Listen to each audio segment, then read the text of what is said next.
जय गुरु जी।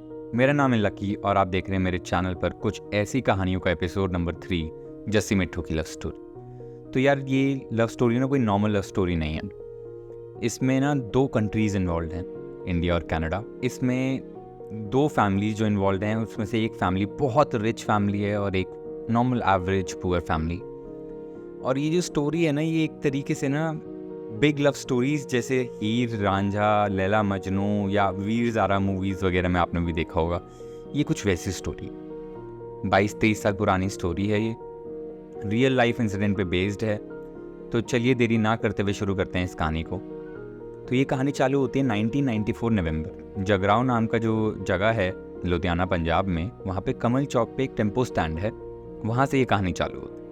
वहाँ हमारे जो मेन किरदार हैं सुखविंदर सिंह सिद्धू उर्फ मिट्ठू, जो उस टाइम पर 20-22 साल के होंगे, वो अपने दोस्तों के साथ वहाँ टेम्पो का वेट कर रहे थे और हंसी मजाक अपने दोस्तों के साथ उनका चल रहा था। अब मैं आपको मिट्ठू की फैमिली के बारे में कुछ बताना चाहता हूँ। मिट्ठू की जो फैमिली है वो खोसा गाँव से थी, जो पंजाब में ही है, लुधियाना में ही। उनकी जो फैमिली है वो किसानों की फैमिली है, तो वो अपनी किसानी वगैरह करके ही, खेती बाड़ी करके ही अपना रोज़ाना रोज़ी रोटी चलाया करते थे। और जो हमारा मिट्ठू था वो 12th पास था और उसके बाद वो कबड्डी प्लेयर बन चुका। अब ये सारे लोग अपना टेम्पो स्टैंड पे टेम्पो का वेट कर रहे हैं, इतने में इनकी सामने नज़र जाती है तो वहाँ से 3 लेडीज़ 3 फीमेल वहाँ से आ रही होती हैं। अब धीरे धीरे जैसे वो पास आती हैं तो ये नोटिस करते हैं कि उनमें से जो 2 हैं वो ना थोड़ी सी ओल्ड हैं और उनमें से एक बिल्कुल यंग सी 20-22 साल की लड़की, बहुत खूबसूरत सी लड़की थी। तो वो भी आती हैं टेम्पो स्टैंड पर और वो भी वहाँ पर वेट करती हैं। अब टेम्पो आता है, सारे लोग अंदर बैठ जाते हैं, वो 3 लेडीज़ भी अंदर बैठ जाती हैं। अब जहाँ पर वो जो यंग वाली लड़की जो जिस साइड पर वो बैठती है, ठीक उसी के पीछे की साइड, बाहर की साइड, हमारा मिट्ठू टेम्पो से लटक कर घर जाने की कोशिश कर रहा होता है। लटक के भी जाया करते थे लोग वैसे। अब टेम्पो चलना चालू हो जाता है। अब बीच बीच में जो वो लड़की है वो कभी कभी मुड़ मुड़ के मिट्ठू को देखे, उसको बार बार घूरे। अब ये चीज़ मिट्ठू भी देख रहा था बट वो इग्नोर कर रहा था इस चीज़ को। अब ये मिट्ठू के दोस्तों ने पकड़ लिया। अब वो उससे मज़े भी लेने लगे कि शायद वो तेरे को पसंद करने लग गई है पहली बारी में देखकर। अब मिट्ठू ने उस चीज़ को हटा दिया, इग्नोर किया। अब मिट्ठू का स्टैंड आ गया था। अब मिट्ठू जब जाने लगा तो उसने हल्का सा पीछे मुड़कर देखा। उसने देखा कि वो जो लड़की थी वो भी पीछे मुड़कर उसको देख रही थी। मिट्ठू हल्का सा स्माइल किया उसने, लड़की ने भी स्माइल किया। अब फिर वो टेम्पो से लड़की चली गई और मिट्ठू अपना आगे घर चला गया। अब मिट्ठू इस चीज़ के बारे में पूरी रात सोचता रहा। वो खुश होता रहा कि उसको एक लड़की, बहुत खूबसूरत सी लड़की स्माइल कर गई है, देख कर गई, और उसके दोस्त भी उससे बहुत ज़्यादा मज़े वगैरह ले रहे थे। तो वो बंदा पूरी रात को अपना नींद उसने खो दी। बड़ी मुश्किल से उसको ऐसे ख्यालों में उसके नींद आई। तो वो अगली सुबह उठा अपने काम धंधे पे जाने के लिए। जब वो अपना उठा, अपना रेडी हो रहा था बाहर जाने के लिए, तो इतने में उसको एक आवाज़ आई बाहर से, हेल्प हेल्प। अब वो एकदम से घबरा गया कि पता नहीं क्या हो गया है। और वो जो आवाज़ थी वो एक लड़की की आवाज़ थी। अब मिट्ठू बाहर जाता है तो देखता है कि वही जो लड़की जो कल उसे टेम्पो में मिली थी वो वहाँ पर खड़ी हुई है अपने स्कूटर के साथ, और वो हेल्प कर रही है कि उसका स्कूटर ख़राब हो गया। अब मिट्ठू ये देखकर भागकर उसके पास जाता है तो वो बताती है कि मेरा स्कूटर ख़राब हो गया है, कृपया मेरी हेल्प कर दो, ये ठीक कर दो। अब मिट्ठू उसका स्कूटर ठीक करता है और उसको स्कूटर ठीक कर दे देता है। तो अभी तक इन दोनों के बीच में कुछ बात नहीं हुई होती है, एक शब्द भी इन दोनों के बीच में बात नहीं है। जस्ट एक दूसरे को देखते हैं, स्माइल पास करते हैं और आगे बढ़ रही है इनकी कहानी। तो वो अपना स्कूटर लेकर आगे जा रही होती है और वो एकदम से रुककर बोलती है कि मैं गल करना चाहनी है, मतलब मैं आपसे बात करना चाहती हूँ। उसने पंजाबी में बोला था। मिट्ठू एकदम से हड़बड़ा जाता है और वो हड़बड़ाहट में बोलता है, हाँ जी, कल हम जगराओं में मिलेंगे, वहाँ पर बात करेंगे। तो अब अगले दिन इन दोनों की मीटिंग सेट हो जाती है। नेक्स्ट डे मिट्ठू बिल्कुल रेडी शेडी होकर बिल्कुल अपना जगराओं पहुँचते हैं। वहाँ पर वो भी आती है। अब ये दोनों वहाँ पर मिलते हैं, थोड़ा स्माइल वगैरह पास करते हैं, दोस्त बनते हैं, बातें करने की कोशिश करते हैं, थोड़ी बातें आगे बढ़ती हैं। तो वो लड़की उसको बताती है कि वो कनाडा से है, अपनी फैमिली के साथ बहुत अरसों से कनाडा में ही रह रही है।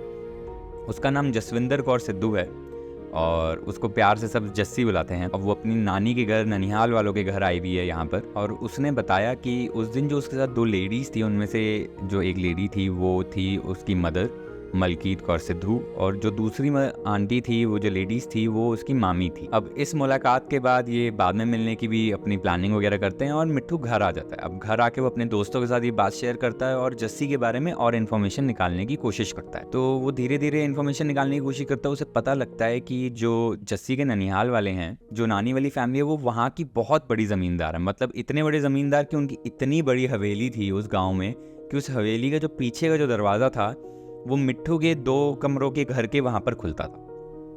और जो जस्सी की फैमिली थी वो बहुत टाइम से कनाडा में थी और वो कनाडा के बहुत बड़े बिजनेसमैन, बहुत बड़ी बिजनेस फैमिली थी, बहुत रिच थे, वहाँ पर अरबपति थे वो। और जो यहाँ की जो पंजाब की जो नानी वाली फैमिली है वो भी बहुत रिच थे। और जो जस्सी थी उसने कनाडा यूनिवर्सिटी से डिग्रीज ले रखी थी, वो बहुत पढ़ी लिखी थी। और साथ ही साथ उसे ये भी पता लगता है कि कनाडा में उनकी जो फैमिली है वो बहुत ज़्यादा रिच, बहुत बड़ी फैमिली है। और वहाँ जो मेन फैमिली के मुखिया हैं, जो सारा फैमिली का बिजनेस वगैरह हैंडल करते हैं और सब कुछ हैंडल करते हैं, वो है फैमिली के मामा, जो जस्सी के जो मामा हैं सुरजीत बादशाह। और उसके बाद उनकी मदर आती है मलकीत कौर सिद्धू, जो फैमिली की डिसीजन मेकिंग में आती हैं। अब मिट्ठू को धीरे धीरे जैसे ये सारी बातें पता लग रही थी, अब धीरे धीरे उसके मन का डर भी बढ़ता जा रहा था कि भैया मेरी फैमिली बहुत छोटी सी फैमिली है, इसकी फैमिली बहुत बड़ी है, ये बहुत पढ़े लिखे हैं, कनाडा में बहुत ज़्यादा इनकी ज़मीनें हैं, पैसा है इनके पास, यहाँ पर इतनी सारी ज़मीनें हैं, इससे हमारे बीच में बहुत इश्यूज़ आ सकते हैं, फैमिली नहीं मानेगी या जस्सी भी मुझे छोड़कर जा सकती है। तो ये सारी गलतफहमियाँ और ये सोच मिट्ठू के अंदर भरती जा रही थी। और बट उसने ये नहीं सोचा कि जस्सी ने उसके पैसे या किसी और चीज़ की लालच से कुछ प्यार नहीं किया था, उसने मिट्ठू से प्यार किया था। अब धीरे धीरे जस्सी और मिट्ठू रोज़ मिलते रहे, मिलकर बातें करते रहे, इन दोनों का प्यार बहुत ज़्यादा बढ़ चुका था, दोनों एक दूसरे के लिए पागल हो चुके थे। अब ऐसे ही थोड़े बहुत टाइम बाद जस्सी बताती है मिट्ठू को, मैं कनाडा वापस जा रही हूँ, मेरे को जाना ज़रूरी है, मैं यहाँ पे हर सर्दियों में अपनी नानी के यहाँ पर आती हूँ वेकेशंस के लिए। अब मैं अगली बारी भी आऊँगी तो हम अगली बारी मिलेंगे, तब तक हम फ़ोन पे या लेटर्स में मिलकर बात करते रहेंगे। अब ये चीज़ सुनकर मिट्ठू जो था वो बहुत उदास हो गया था। अब जस्सी भी जाना नहीं चाहती थी, बट उसको फैमिली की वजह से जाना पड़ रहा था। ये बात सुनकर दोनों का दिल बड़ा भारी हो जाता है।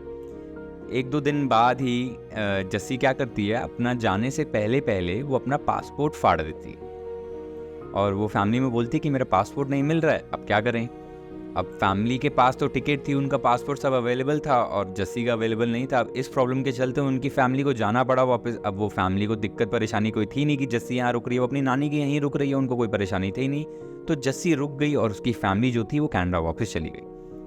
अब जस्सी की फैमिली आपको पता ही है कि बहुत ज़्यादा बड़ी फैमिली थी, तो उन्होंने अपने कॉन्टैक्ट्स लगाकर 15 दिन में उन्होंने पासपोर्ट उसका फिर से बनवा दिया। लेकिन वो 15 दिन जस्सी और मिट्ठू के लिए बहुत अच्छे थे। अब फैमिली ने पासपोर्ट तो बनवा दिया था 15 दिन में, क्योंकि फैमिली के बहुत बड़े कॉन्टैक्ट्स थे और अच्छी बड़ी फैमिली थी। अब जस्सी को वापस जाना पड़ा।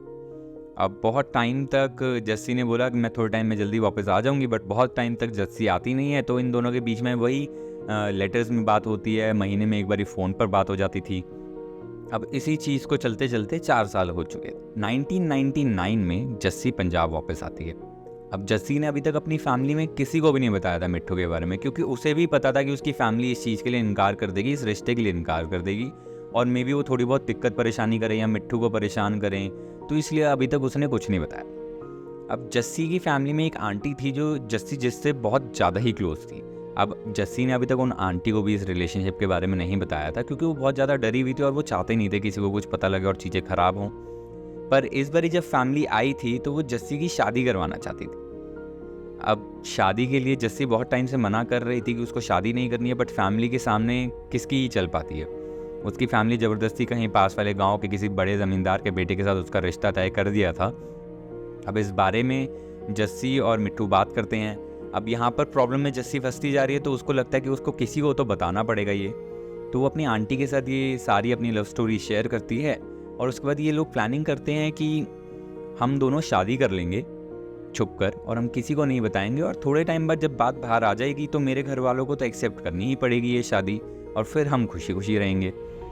तो जस्सी और मिट्ठू चुपचाप गुरुद्वारे में जाकर शादी कर लेते हैं अपनी आंटी की हेल्प से। तो 15 मार्च 1999 को जस्सी और मिट्ठू शादी कर लेते हैं छुपकर, और वो किसी को नहीं बताते हैं। अब शादी करने के बाद जस्सी घर आ जाती है, मिट्ठू भी घर चला जाता है, और जो जस्सी का जो दूसरा रिश्ता था वो भी कुछ बात की वजह से कुछ ख़राब हो जाता है, तो वो भी रिश्ता कैंसिल हो जाता है। अब थोड़े टाइम बाद जस्सी अपनी फैमिली वालों के साथ कनाडा वापस चली जाती है और वो बोलती है कि मैं 2 महीने में वापस आ जाऊँगी, फिर हम खुशी खुशी रहेंगे।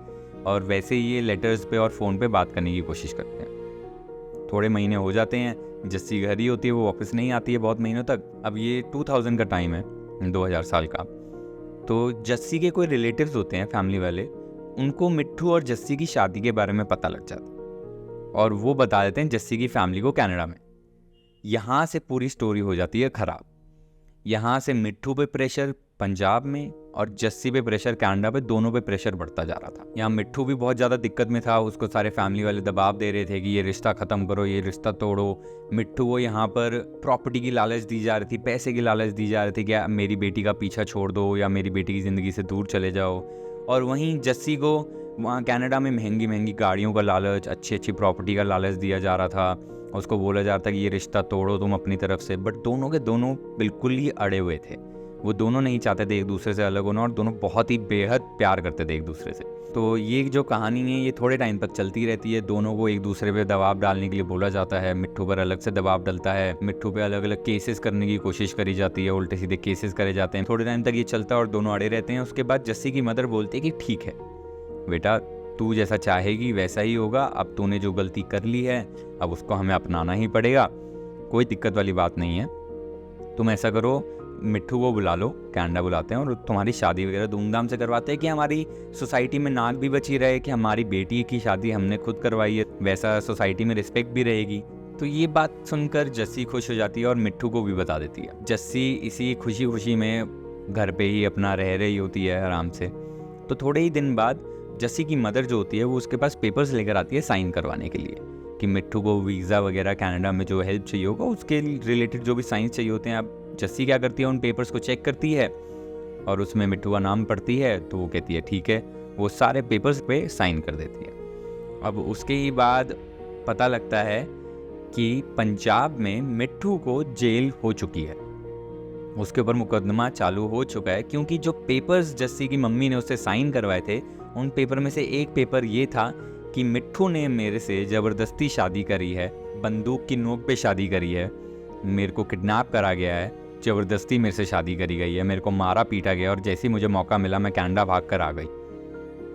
अब ये वाले जो पेपर्स थे ये जस्सी की फैमिली पंजाब भिजवा देती है, पंजाब पुलिस को। अब वो जो फैमिली का दबाव, वैसे ही बहुत ज़्यादा बड़ी फैमिली, पैसे वाली फैमिली, रुतबा उनका अलग था, तो उन्होंने बड़ी जल्दी से ये प्रोसेस करवा दिया और मिट्ठू को जल्दी से जेल डलवा दिया। अब बहुत टाइम हो गया था, मिट्ठू जेल में ही था। अब मिट्ठू और जस्सी की बिल्कुल भी बातचीत ना हो पाए। जस्सी बहुत टेंशन में आ गई कि मेरे लेटर्स का कोई जवाब नहीं है, ना फ़ोन पे ही बात हो पा रही है। बहुत टाइम ऐसे बीत जाता है तो जस्सी किसी अपने मिट्ठू के कॉमन दोस्त के थ्रू उसको कांटेक्ट करके पता करने की कोशिश करती है कि क्या हुआ। तो उसे पता लगता है कि मिट्ठू जो है वो जेल में है और उसके ऊपर ऐसे ऐसे मुकदमा चल रहा है। अब जस्सी को जैसे ये बात पता लगती है वो जल्दी से जल्दी अपना वापस पंजाब आने का इंतज़ाम करती है। वो पंजाब आती है और वो उस केस में आके अपने बयान भी देती है कि नहीं, हम प्यार करते हैं एक दूसरे से, कोई ऐसी ज़बरदस्ती शादी वाली बातचीत नहीं हुई है, मैंने अपने होशो आवाज़ में सारी शादी करी है और हमने छुपकर शादी करी है अपनी फैमिली से। ये सब कुछ बताती है कोर्ट को और उसके बाद ही मिट्ठू को रिहाई मिल जाती है। अब जस्सी को उसकी फैमिली ज़बरदस्ती वापस कनाडा ले जाती है और वहीं पर ही बंद कर रखती है। उसको घर से बाहर नहीं निकलने देती, उसको कुछ भी करने नहीं देती बाहर जाने के लिए, अपनी नज़रों के सामने रखते। और यहाँ मिट्ठू के ऊपर पंजाब में उल्टे सीधे केसेस लगाए जा रहे हैं, कोई ड्रग रिलेटेड केसेस, कोई हथियार का केस लगाया जा रहा है, कभी उल्टे सीधे केसेस लगाए जा रहे हैं। अब बाद में जस्सी क्या करती है, वहाँ पे रॉयल कैनेडियन पुलिस की हेल्प से अपने घर से निकलकर वापस पंजाब आती है और यहीं साथ में उसकी हेल्प करते हैं उसके फादर, उसके पिताजी उसकी हेल्प करते हैं और जस्सी को वापस पंजाब भेजते हैं। अब जस्सी जब पंजाब आती है, मिट्ठू और जस्सी मिलते हैं और वो समझ चुके थे कि अभी तो वो बिल्कुल भी ऐसे खुले में नहीं रह सकते, उनको छुप कर रहना पड़ेगा, डर कर रहना पड़ेगा, क्योंकि ये तो नहीं है कि जस्सी की फैमिली कोई छोटी मोटी फैमिली हो, बहुत बड़ी फैमिली है, उनके बहुत अच्छे कॉन्टैक्ट्स हैं, वो कहीं से भी पता कर सकते हैं। तो जस्सी और मिट्ठू अलग से शहर छोड़कर कहीं और जाकर रहना शुरू कर देते हैं। अब बहुत टाइम हो जाता है, किसी को कुछ खबर नहीं है, बट जस्सी की फैमिली, जैसा कि आपको पता है कि वो बहुत बड़ी फैमिली थी, उनके जो मामा हैं, जो पंजाब में रहते थे मामा दर्शन बादशाह, वो पता लगा लेते हैं कि ये दोनों कहाँ रह रहे हैं और वहाँ का वो फ़ोन नंबर निकलवाते हैं। तो पता लगता है कि मिट्ठू के रिलेटिव्स के यहाँ रह रहे थे ये दोनों। तो वहाँ फ़ोन करती है और बोलती है कि मैं जस्सी की माँ बोल रही हूँ, खुशखबरी है, जस्सी को फ़ोन दो। अब ये ना सोचते हुए कोई कुछ भी, जस्सी फ़ोन लेती है, फ़ोन पर बात करने की कोशिश करती है। अब जस्सी की मदर बोलती है कि पुत्र ऐ की कितना तू, बेटा ये क्या किया तूने, अब तूने जो भी किया चलो जैसा भी हुआ ठीक है, अब ऐसा करते हैं कि अब हम भी आ रहे हैं वापस इंडिया, तुम भी आ जाओ, मिलते हैं, बैठकर बात करते हैं, अब जो ये तुम्हारा रिश्ता है इसको लेकर हम धूमधाम से शादी करेंगे, तुम्हारी इकलौती बच्ची है, तो अब हम तेरे को ऐसे तो छोड़ नहीं सकते, मैं राज़ी हो गई हूँ, मैं सबको मना लूँगी, तुम आ जाओ बेटा। अब जस्सी बहुत ज़्यादा खुश हो जाती है ये सुनकर कि उसकी माँ मान चुकी है, उसकी फैमिली मान चुकी है, और वो मिट्ठू को भी बोलती है कि देखा मैंने बताया था ना कि मेरी माँ मान जाएंगी, वो हम सबको अपना लेंगे।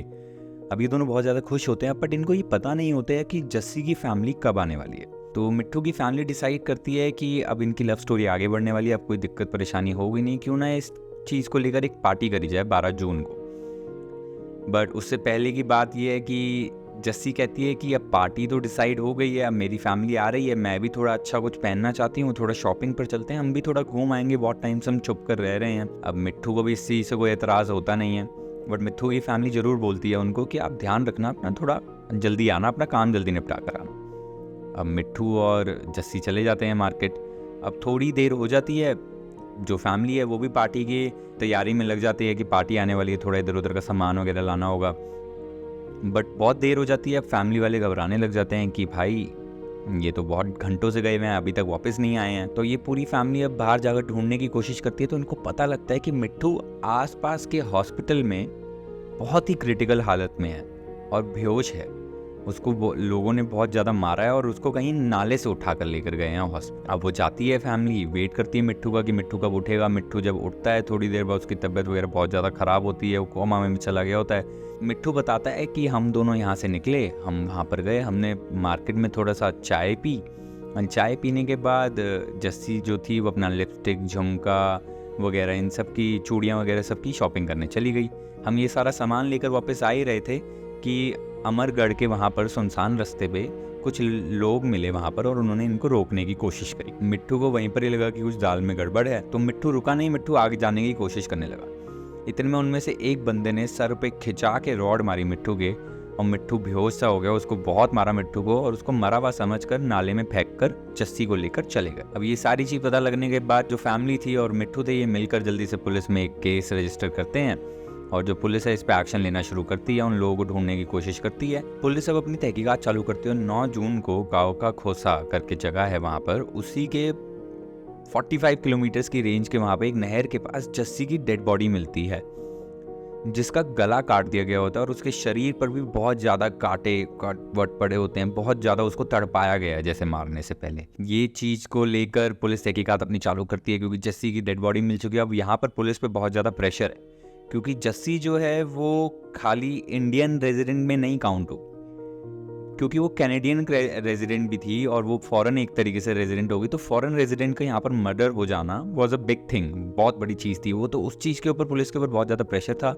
और मिट्ठू की फैमिली भी लगी पड़ी थी कि हमारे को उसके कातिल को ढूंढना ही ढूंढना है ज़रूरी। अब पुलिस जिन बंदों ने मिट्ठू को मारा होता है उन बंदों को पकड़ लेती है, और उन बंदों की बहुत अच्छे से रिमांड लेती है, और उनमें से बंदों से बात करने की कोशिश करती है। उनमें से एक दो बंदे अपना मुंह खोलते हैं कि स्वर्ण सिंह जो इंस्पेक्टर हैं उस टाइम के, उन्होंने हमारे को सुपारी दी थी मिट्ठू की 3 लाख रुपए के लिए कि उसकी जान ले लो और आपको 3 लाख रुपए मिलेंगे। पुलिस अब उस इंस्पेक्टर को ढूंढती है, अब उन इंस्पेक्टर को भी पकड़ लेती है थोड़ी दिनों में। अब उन इंस्पेक्टर से पूछा जाता है कि ये क्यों किया, तो उन्होंने बताया कि जस्सी के जो दूसरे मामा हैं, जो दर्शन बादशाह, जो वहीं पर ही रहते थे पंजाब में, उन्होंने उनको सुपारी दी थी। अब उन्होंने कहा ठीक है, अगर आपको मिट्ठू की सुपारी मिली थी तो जस्सी को क्यों मारा। तो उन लड़कों ने बताया कि हमारे को जस्सी के मामा ने बुलारा के वहाँ पे एक फार्म हाउस था, वहाँ पर हम जस्सी को लेकर गए, उन्होंने ले जाने को बोला था, और हमने वहीं जस्सी को रखा। तो जस्सी जब बेहोशी से उठी, मार पिटाई के बाद जो बेहोशी हुई थी जस्सी को, उसके बाद जब जस्सी उठी तो वो मिट्ठू को ढूंढने लगी। तो फिर गुंडों ने मिट्ठू का बताया कि वो तो मर चुका है। अब जस्सी इस चीज़ को लेके बहुत ज़्यादा पागल हो गई। अब इसी टाइम वो गुंडे एक फ़ोन देते हैं जस्सी को कि बात करो। अब उस फ़ोन के पीछे निकलती है उसकी माँ। माँ बोलती है जस्सी को कि बेटा कोई गल नहीं, अब जो हो गया सो हो गया, अब एक गलती तूने करी थी, हमने वो गलती ठीक करते हैं, चल बेटा अब तो कनाडा वापस आ जा। अब ये बात सुन के जस्सी बहुत ज़्यादा हैरान हो जाती है। वो कहती है तुम कैसी सी माँ हो, मैं ये पूरी दुनिया को बता दूंगी, मैं पूरी मीडिया को बता दूंगी, ये कानून को बता दूंगी। जस्सी ने बहुत गुस्सा किया, तो गुंडा जो है वो एकदम से जस्सी से फ़ोन ले लेता है और बात करने लगता है फ़ोन पे, और उनकी मदर से बात करता है, उसकी मम्मी से बात करता है। तो उसकी मम्मी बोलती है कि वेट करो, मैं आपको कॉल बैक करती हूँ, क्या करना है। अब थोड़ी देर बाद वो माँ जो है मामा से बात करती है, जो मेन सुरजीत बादशाह जो हमारे कनाडा के जो मामा हैं उनसे बात करती है। वो बाद में कॉल बैक करते हैं और वो बोलते हैं कि इसको मारो, पीटो इसको बोलो कि अपनी स्टेटमेंट चेंज करे और कनाडा वापस आ जाए। वो गुंडे जस्सी को उसके माँ के ही कहने पर मारते हैं, पीटते हैं, रॉड से मारते हैं, कांच की बोतल उसके शरीर में लगाते हैं, उसको बड़े गंदे तरीके से मारते हैं। उसके बाद भी जस्सी टस से मस नहीं होती। वो कहती है नहीं, मैं गद्दारी नहीं करूँगी अपने प्यार से। ये गुंडे उनको फ़ोन करके बताते हैं कि ये नहीं मान रही है, तो उनकी मदर बोलती है आगे से कि अगर ये नहीं मान रही है तो इसको भी खामोश कर दो। गुंडे पहले तो ये चीज़ सुनकर मना कर देते हैं, क्योंकि उन्होंने बोला था कि आपने एक ही सुपारी दी थी हमें, उसका 3 लाख बोला था आपने, हम दूसरा नहीं करेंगे। इतने में पीछे से मामा बोलते हैं कि आपको जस्सी का भी 3 लाख रुपए मिलेगा, आप मार दो।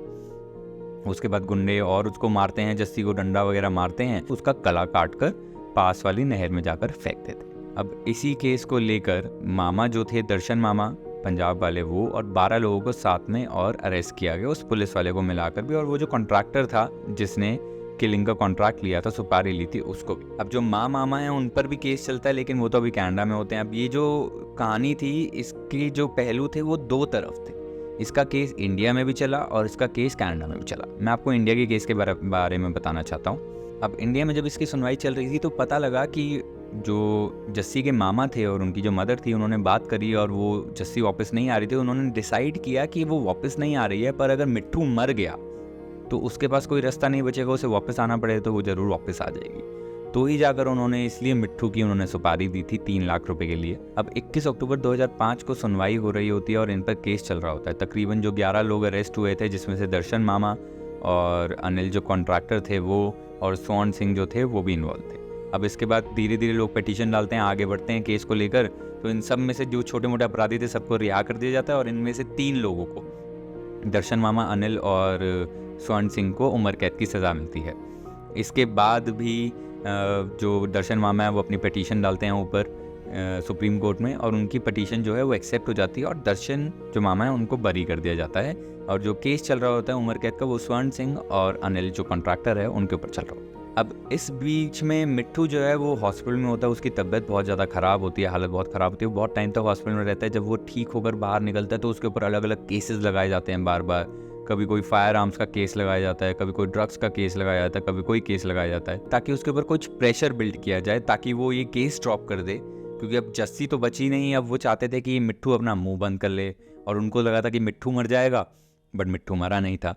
अब मिट्ठू के ऊपर ये तलवार लटक ही रही होती है इन केसेस की, कि 2004 में एक औरत मिट्ठू पर रेप केस लगाती है, रेप के एलिगेशंस लगाती है, और यही रेप के एलिगेशंस के साथ चलते मिट्ठू को जेल कर दी जाती है। अब मिट्ठू 4 साल तक जेल में थे, जब तक बाहर के सबूत वगैरह मिलते और पता लगता कि जिस औरत ने मिट्ठू पर रेप का जो एलिगेशन, जो केस लगाया था, वो बिल्कुल झूठा था, और वो जस्सी के ननिहाल वालों से ही रिलेटेड थी, और उसने कुछ चंद पैसों के लिए मिट्ठू पर ये झूठा केस किया था। मिट्ठू उसके बाद 4 साल के बाद रिहा कर दिया जाता है जेल से। उसके बाद फिर उसके ऊपर केसेस करे जाते हैं, तो उसका जेल में आना जाना लगा रहता है। उसके भाई के ऊपर भी बहुत अलग अलग केसेस लगाए जाए, जिसकी वजह से उसके भाई का भी जेल से आना जाना बार बार लगा रहता है। अब 2012 में मिट्ठू को 1 करोड़ और प्राइम लोकेशन पर 14 एकड़ की ज़मीन की भी लालच दी जाती है, लेकिन मिट्ठू साफ मना कर देता है। वो कहता है कि जस्सी जैसी लड़की, जिसने मेरे ना हाव भाव देखे, मेरे को मेरी ना हैसियत देखी, ना कुछ देखा, सिर्फ उसने मुझसे बेइंतहा मोहब्बत करी, जो कि मैं भी उससे करता हूँ, तो ये अगर मैं ये चीज़ या डील ले लेता हूँ तो ये गद्दारी होगी मेरे प्यार से, तो मैं ऐसा नहीं कर सकता। तो मिट्ठू ने वो जो लालच उसको देने की कोशिश करी, मिट्ठू ने वो भी नहीं लिया।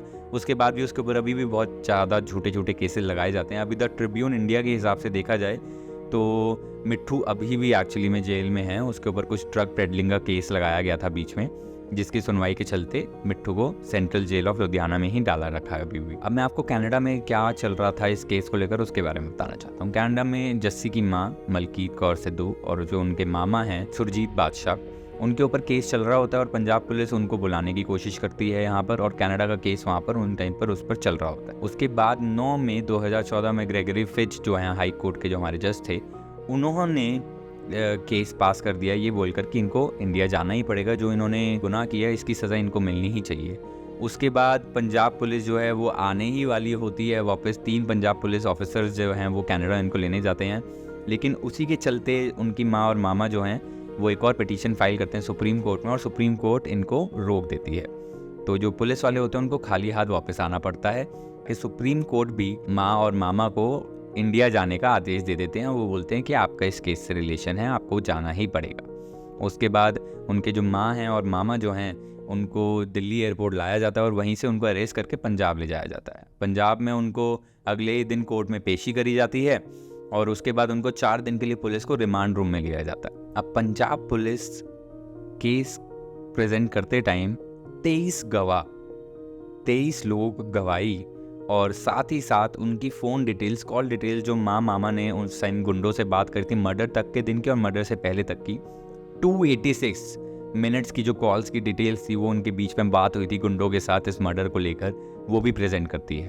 पर आप लोग ये चीज़ सुनकर बहुत ज़्यादा हैरान होंगे कि एज ऑफ 2022 के चलते जो माँ और मामा हैं वो दोनों बेल के चलते, परमानेंट बेल के चलते बाहर हैं।